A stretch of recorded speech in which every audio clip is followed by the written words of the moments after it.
All right, always happy to have our next guest on. He's our own RAV Chief White House correspondent, Mr. Brian Glenn. First of all, we know it's cold, we got that. But we have to do this. You know, I know folks hate it. We got to do it just because it's news. Let's not be like the other side, okay? Let's just be honest. We have to talk Epstein. We have to. The Epstein emails, the House Democrats released from the House Oversight Committee, I believe. They just drip, trickle these things out. They're trying to attach President Trump to some sort of nefarious activities. Brian, I read it. I'm looking at it. I don't see one thing that ties him to anything. Yeah, did he know Epstein? Of course he did. Guess what? So did Bill Clinton. So did Bill Gates. So did Larry Summers, the former Biden Treasury Secretary. So did a lot of people who knew him. Nothing is accusatory. And Ghislaine Maxwell said he wasn't involved. Giuffre, the girl who killed herself, who was a victim, said Trump wasn't involved. What is with these Democrats? Sir, how was that briefing room? Yeah. Well, the briefing room was pretty tense, and we all knew that this topic would come up, and it was pretty much the first question when it got tossed to the general question sessioning. But think about this. Democrats have sat on this information. This information has been available for years. They could have brought this up in the last presidency for President Trump, but they chose to bring it up now. Now, out of the 60,000 plus pages, they plucked out three, kind of cherry plucked, if you will, three emails, one of which is a deceased woman, one of the victims of Jeffrey Epstein, who under oath said that Trump had nothing to do with the abuse of these women or had any type of inappropriate relationships with these women. So that is factual. That is in a court of law. So the Democrats, obviously, this is a very political move. They want to do this right after the Democrats have lost on the Schumer shutdown. Republicans have got the government back open. They're hoping to kind of rain on that parade. But we knew this was coming, but this has been the fact from day one, Eric, and we all know this. President Trump had nothing to do with Jeffrey Epstein and his weaponization, his sexualization, his abuse of these women. He tossed Epstein out of the club. He made Epstein resign his Mar-a-Lago membership. But they forget that those parts. And Virginia Giuffre is the victim. The formerly known as Prince Andrew's victim said Trump. She never saw Trump there. If she saw him, she didn't see him doing anything wrong. Caroline Levitt had a few things to say. And the women that. Yeah, go ahead. Well, let's listen to Caroline real quick, and you can weigh in just after. Okay. And this email you refer to with the name of a victim that was unredacted now and has since been reported on in this room, so I will go ahead and say it, Virginia Giuffre. And it was CBS's own reporting, Ouija, that recently wrote that Miss Giuffre maintained, and God rest her soul, that she maintained that there was nothing inappropriate she ever witnessed, that President Trump was always extremely professional and friendly to her. And so I think it's a question worth asking the Democrat Party, and you should all go ask them after this briefing, of why they chose to redact that name of a victim who has already publicly made statements about her relationship with Jeffrey Epstein and is unfortunately no longer with us. Mary. Thank you, Kelly. Two questions on this. In the interest of transparency, why not just go ahead, release the full files on Epstein, get this all over with? This administration has done more with respect to transparency when it comes to Jeffrey Epstein than any administration ever. In fact, this administration, the Department of Justice, has turned over tens of thousands of documents. You know, no one's going to like this. I just wish they would too. I wish they just release the whole damn thing. You know, let whatever happens, happens. You know what?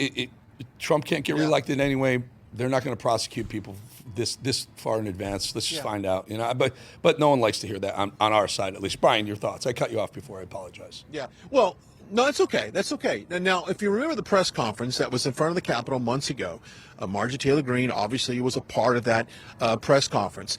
Those women even said they voted for Trump. So they weren't anti-Trumpers. And I will say this, and Marjorie obviously gets a lot of criticism for standing up in this fight. And I can tell you, for someone that knows her heart is for the victims. It is not to vilify anybody in the Republican Party, not to vilify President Trump at all. Matter of fact, she has said numerous times, and she said it even today, I believe, on some press engagements, that President Trump has nothing to do with this. And she's simply fighting for the victims of all of this, and that's where her heart is at.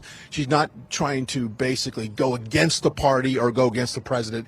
So I do want to make that clear, because a lot of viewers have been very critical of her. And I understand from a 30,000-foot elevation, you can assume that. But when you look at it, she's simply standing up for the victims that was sexualized by Jeffrey Epstein. And that's it. Because she comes on here quite often, very graciously, came on right after The View. She could have gone anywhere. She came right to the show. And I will tell you, she's a stand-up. She's a true, honest person. Her feelings here are what she delivers on Capitol Hill, which is what you want. Is it always in line with exactly what everyone wants to be in line with? No, but I want a politician. I want someone representing me. People of Georgia, of that district, are lucky. I'd love to see her in a Senate position, maybe even more, because if you're going to be true to yourself, and you're elected with these same principles, you're going to be true no matter what happens next. I respect her for that. Yeah. Do people get mad at me for yes, and her, yes, but so the hell what? More politicians should be like Marjorie Taylor Greene, not fewer. Well, I just want to let our viewers know she is 100% behind the president. A lot of people think she has walked away from President Trump on many issues, and maybe she has a different opinion on certain things and how she wished it was handled. But nevertheless, she is behind the president. I can't say that enough. And of course, you read the comments online, Eric, and you may think otherwise, but Marjorie is simply supporting the victims here. She is not trying to turn the victims against the administration or anybody else. She's simply just fighting for them and wanting to get the truth out to help these people heal as well. So I think that's Brian, important to mention here. I had someone today say, I'm not going to mention names, say, do you think she's going to vote against opening, the bill to open the government? I said, are you out of your mind? Come on, guys. Come on. She is simply saying she wants to see the list because there are a lot of victims in there. If there are wealthy fat cat donors that were playing around and flying under the radar, they deserve to be outed. I agree with her. She's taking way too much pain. And look, I'm MAGA. I'm OG MAGA. I said it earlier. I'll say it again. Bannon will confirm it. Original Gangster MAGA, one of the first supporters of Trump. I'm still here. I still support him. But you can't just blindly say everything's perfect. You have to say there are certain times when we want to see more. I would like to see more. She would like to see more. Yeah. Whatever it is, I respect Marjorie Taylor Greene for delivering on what she believes. Let's put it that way. Yeah. And I will say this, after the 2020 election was stolen, MAGA was absolutely crushed. Everyone abandoned President Trump in the MAGA agenda. There was two people that came up and said, this is a bunch of crap. We've got to get this country back on the track. We've got to re-energize MAGA. She went on the road.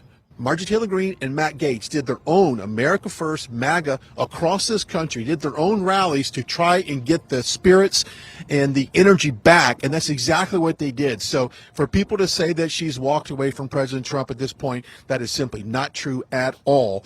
She just is very passionate, as you would expect a mother, a female that would be in relation to these victims. So it has nothing to do about vilifying anybody, President Trump or anybody else in the Republican Party. It's really showing sympathy toward these women. Well, you thank her, and I support. Look, we all support Trump. He's made the country. He stopped the slide into oblivion. And they electing socialists in New York, doing the chicanery they did in California and Virginia. They'll start up again when he's out of office. In the meantime, we support Trump. You just have to have your own. You have to be your own person too at some point. Brian Glenn, good to have you on, my friend. Thank you. Thank you, folks. We'll be back. Thanks, 2.5 minutes.